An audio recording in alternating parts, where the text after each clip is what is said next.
Al-Fatihah kiram rahimani wa rahimakumullah. Alhamdulillah, insyaallah kita lanjutkan bahasan tema kita untuk yang ingin menikah. Al-Fatihah kiram rahimani wa rahimakumullah. Sampai pada poin yang keempat, yaitu sebab-sebab seseorang terlambat menikah. Banyak disebutkan sebab-sebab seseorang terlambat menikah, dan saya sebutkan sebagian saja. Yang pertama adalah lemahnya pemahaman tentang agungnya syariat menikah. Ini yang pertama, yaitu di antara sebab dari sekian banyak sebab terlambatnya seseorang atau bahkan memasuki usia yang secara sebab susah untuk menikah, itu yang pertama adalah lemahnya pemahaman seseorang tentang agungnya syariat menikah. Ini banyak orang yang tidak paham, banyak orang yang kurang mengerti, banyak orang yang kurang memahami betapa agungnya, betapa manfaatnya, betapa di sana banyak keutamaan seseorang menikah. Karena kurangnya memahami hal ini, atau karena kurangnya mengilmui hal ini, sehingga menjadi sebab dia terlambat menikah. Dan yang sepertinya ada disebutkan oleh sebagian syekh sebab ini. Padahal ayat al kiram rahimani wa rahimakumullah, kalau seandainya saja dia mengetahui bahwasanya di sana ada manfaat menikah, yaitu berupa ketenangan hidup, ketenteraman hidup, terjaga dari maksiat, terjaga dari perbuatan penyimpangan seksual dan yang semisalnya, sehingga bisa taat kepada Allah Subhanahu wa taala, ini cukup membuat seseorang untuk menyegerakan kalau emang dia sudah ingin menikah. Allah Subhanahu wa taala berfirman, dan di antara tanda-tanda kekuasaan Allah, an khalaqalakum, Allah menciptakan bagi kalian min anfusikum, dari jenis-jenis kalian sendiri, azwaja, istri-istri, litaskunu ilaiha, agar kalian merasa tenang, tenteram kepadanya, dan menjadikan di antara kalian rasa kasih dan sayang. Ini begitu juga hadis yang telah kita baca. Wahai para pemuda, jika kamu mampu menikah, maka menikahlah, karena hal itu dapat lebih menundukkan pandangan yang dari yang haram, dapat lebih menjaga kemaluan seseorang. Ini yang pertama. Dan tadi manfaat-manfaat, tujuan-tujuan, faedah-faedah yang telah kita bahas, itu semua akan mendorong seseorang untuk menikah. Dan sebaliknya, ketidaktahuan tentang hal itu, kekurangtahuan tentang hal itu, di antara sebab yang disebutkan oleh sebagian syekh tentang bahwasannya lemahnya seseorang tentang pemahaman tentang agungnya syariat menikah menjadi sebab di sana ada atau banyak pemuda yang terlambat menikah. Lalu yang kedua, ayat rahimani wa rahimakumullah, yaitu di antara sebab yang banyak terjadi menjadi sebab terlambatnya seseorang menikah, yang kedua adalah ingin menyelesaikan studi terlebih dahulu. Nah, ini dia. Ingin menyelesaikan studi terlebih dahulu. Kalau nggak selesai SMA misalnya, nggak boleh nikah. Ini pemahamannya keliru. Dan ini di antara sekian banyak, dan ini di antara sebab yang terbesar dari sekian banyak sebab yang menyebabkan seseorang terlambat menikah. Kalau nggak sampai selesai kuliah nggak nikah, jangan nikah dulu. Padahal hukumnya, misalnya pada anak tersebut, pada anaknya hukumnya sudah wajib, dilarang sama ibunya, dilarang sama orang tuanya, hingga sampai mempunyai gelar SE misalnya, sarjana ekonomi atau insinyur misalnya. Dan tak sedikit ayat al kiram rahimani rahimakumullah Karena sebab ini yang terjatuh dari perbuatan maksiat. Karena dia dihadapkan keinginannya untuk memenuhi kebutuhan biologisnya. Lalu dia dihadapkan dengan syahwat yang dia lihat sehari-hari di dunia kampus atau di dunia masyarakatnya, dan orang tuanya melarang. Akhirnya jalan yang pintas yang dia tempuh, jatuh perzinahan. Dan tak sedikit ayol ikhwatal kiram rahimani. Ini penyebabnya, yaitu ayol ikhwatal kiram rahimani wa rahimakumullah. Padahal bimbingan Rasulullah SAW dengan indah membimbing umatnya, terkhusus bagi para wanita. Kata Rasulullah, jika datang kepada kalian seorang yang kalian ridhoi agamanya, wa khuluquhu, dan kalian ridhoi akhlaknya, fazawwijuhu, Rasulullah, maka nikahilah. Illa tas'alu, jika kalian tidak melakukannya, datang seorang laki-laki yang saleh, dikenal akhlaknya baik, melamarnya. Kata Rasulullah, fazawwijuhu, maka nikahkanlah. Illa tas'alu, kata Rasulullah, jika kalian tidak melakukannya, takun fitnah, maka akan menjadi fitnah di muka bumi, dan kerusakan yang sangat besar. Kita bisa lihatlah perzinahan di mana-mana. Anak-anak zina lahir banyak.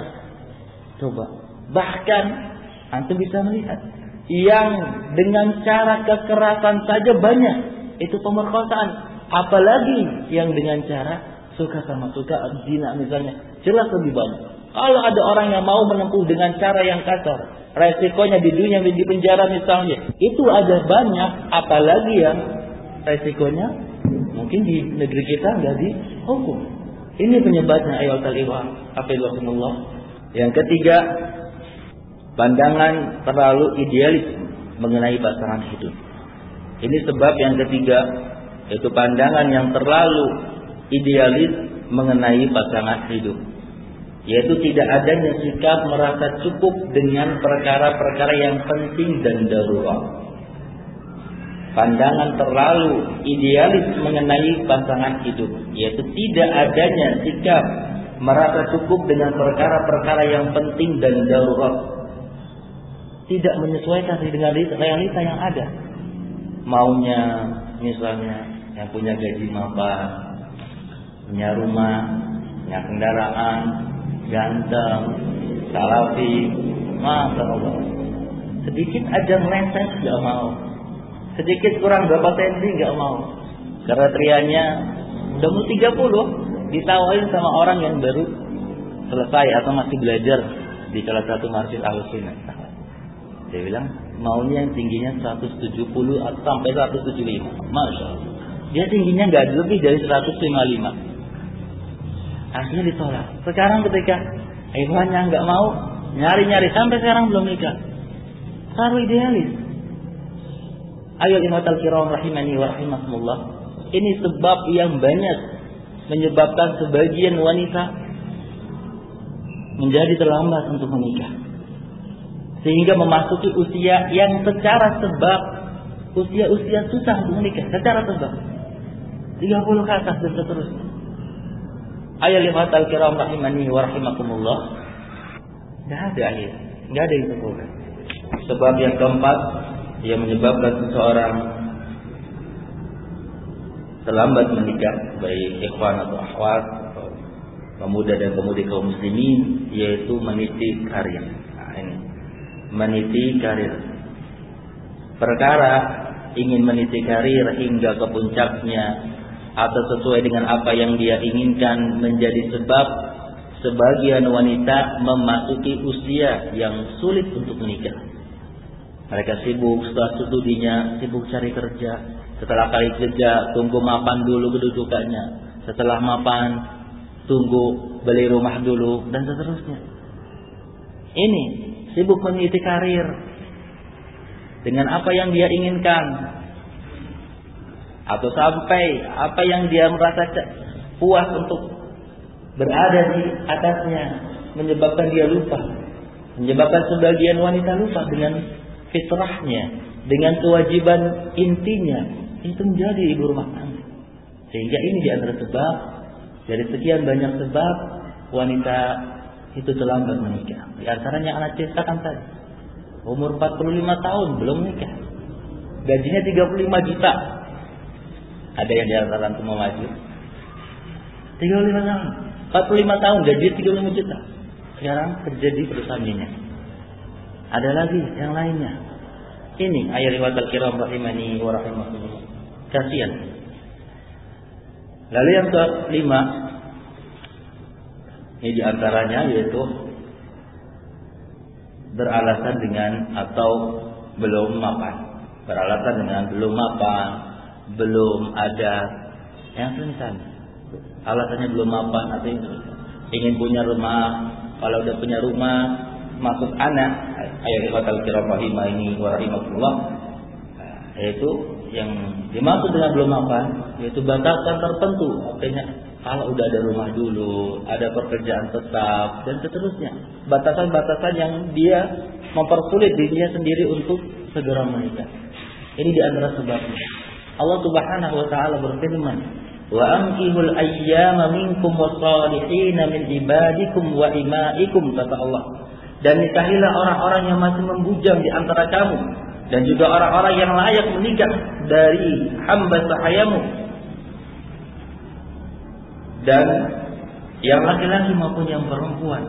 Iyyakunu fuqara'a yughnihumullahu min fadlih. Jika kamu miskin, kata Allah, jika mereka miskin, Allah akan memampukan mereka dengan karunia-Nya. Wallahu wasi'un alim, kata Allah. Dan Allah Maha luas karunia-Nya. Dan Allah Maha luas lagi Maha mengetahui. Ini ayat riwayatul kiram rahimani wa rahimakumullah. Disebutkan perkataan Syekh Sa'di rahimahullah taala. Pada ayat ini beliau berkata, yaitu mereka miskin, maka Allah akan memampukan mereka dengan karunia-Nya, tidak menghalangi mereka apa yang mereka khawatirkan bahwasanya jika mereka menikah, mereka akan menjadi miskin dengan berbagai tuntutan dan tanggungan dan yang semisal. Mikir mau nikah, entar dia mikir mau nikah, entar setelah itu kontraknya duitnya pakai apa? Kalau punya anak, masih makannya pakai apa? Mikir. Terus Sa'di rahimahullah taala, beliau berkata, tidak menghalangi mereka apa yang mereka khawatirkan bahwasanya jika mereka menikah akan menjadi miskin dengan disebabkan banyaknya tanggungan dan yang semisal.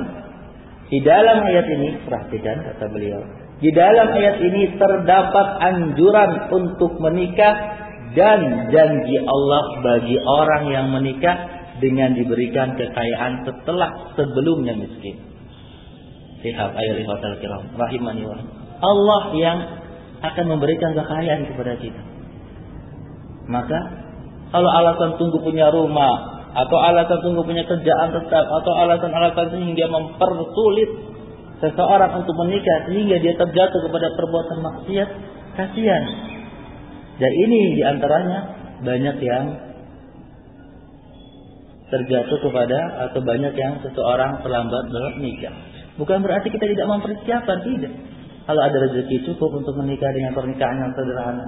Setelah itu berpikir mungkin untuk mengontrak di mana. Setelah itu berpikir mungkin untuk beli kendaraan dan yang semisal setelah menikah.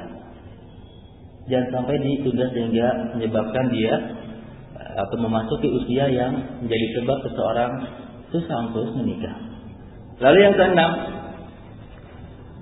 tingginya mahar dan mahalnya biaya pernikahan. Ini di sebagian tempat sangat nyata sekali, atau di sebagian tempat sangat berpengaruh sekali. Di antaranya di Makassar bagian sana, atau di Yaman, dan yang semisalnya banyak perawan-perawan tua. Akibat ini, ada Rasulullah Shallallahu Alaihi Wasallam bersabda, "Khairun nikahi ayasuruhu." Sebaik-baik pernikahan adalah yang paling mudah. Di sini disebutkan oleh Al-Albani rahimahullah taala. Dalam hadis yang lain, Rasulullah Shallallahu Alaihi Wasallam bersabda, "Inna minal yumnil mar'ati tasira khidbatiha wa tasira sadaqiha wa tasira rahimiha." Sesungguhnya di antara kebaikan wanita adalah mudah meminangnya, mudah maharnya dan mudah rahimnya. Ini antara sebabnya adalah di antara sebab dari sekian banyak sebab seseorang terlambat menikah adalah mahalnya biaya mahar dan biaya pernikahan. Lalu yang ketujuh, adat istiadat. Ini di antara sebab seseorang terlambat menikah adat istiadat. Yaitu adat istiadat yang saya maksud adalah seorang adik tidak boleh menikah terlebih dahulu dari kakaknya. Seorang adik tidak boleh menikah terlebih dahulu dari kakaknya. Ini adat yang mungkar, menyebabkan sebagian akhwat kayaknya ya, terlebih khusus itu ada yang terlambat menikah, apalagi di kalangan awam. Ima terlambat menikah, ima nekat kawin lari. Coba bayangin, kan masa adatnya lebih jelek, terjatuh kepada perbuatan zina anaknya. Di samping itu merusak nama baik orang tuanya. Coba, ini karena kurang bimbingan. Ada seorang akhwat ketika lagi protes sama Ikhwan, cerita dia berusaha merayu sama orang tuanya untuk menikah terlebih dahulu dari kakaknya yang belum menikah. Bapaknya tetap bersikukuh, nggak mau bawa kakaknya mau kamu dulu. Antar gimana kalau jadi peran tua? Biar jadi peran tua. Seperti sampai terucap ucapan seperti itu dari bapak. Di sebagian orang, di sebagian daerah adat ini masih kuat.